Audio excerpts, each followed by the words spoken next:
Hello and good afternoon to you. I'm Neil from Bath Cars, and today's car is the Suzuki Ignis GL model. This 5 doors, so a very useful little tool.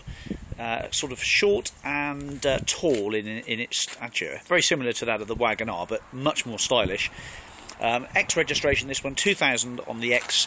One owner for virtually 99% of its life, and then 2 previous keepers in a very short period of time just recently. As we can see on the back, it's got the original Suzuki number plates, which are a little bit discoloured, so I'll be popping some new ones on there as well.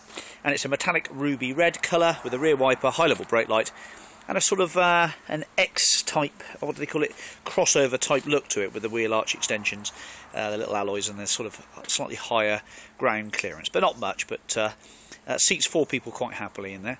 There is alloys, power steering, traction control, and the little 1300 motor is a 4-cylinder with a timing chain, so you haven't got to worry about a cam belt to have to muck about with and change every 60,000 miles. It does have a timing chain, and the BHP is 82, so it's got quite a decent little BHP output for a little 1.3. Front fog lights fitted. It's even got Mercedes-Benz South Wales on the front there, so somewhere along the line it was retailed out of Mercedes, so all pretty good. There are a few minor light scratches and marks. This car commensurate with the age and the miles, which is 115,000 miles. 31,0513 is the tax dish showing, and it's £74 for 6 months tax. To be fair, bright and clean looking car really. For the age, I think it's done very well for itself. It drives nice and straight and true, the brakes are good, the engine runs well.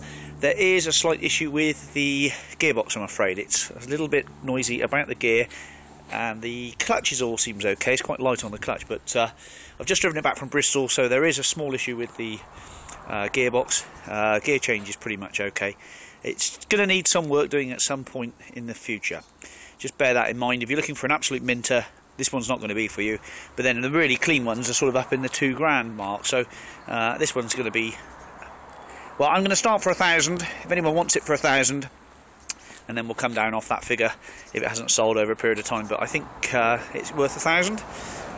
Looks to me like a nice little diddy car. And if you can find a gearbox for £75 or something, or for breaker, put a new clutch in it, I'm sure you'll have yourself a very nice reliable little car. And it is very straight and clean and tidy inside. To be fair, it's time warp clean and tidy. What we'll do is go and have a look at the documents a moment.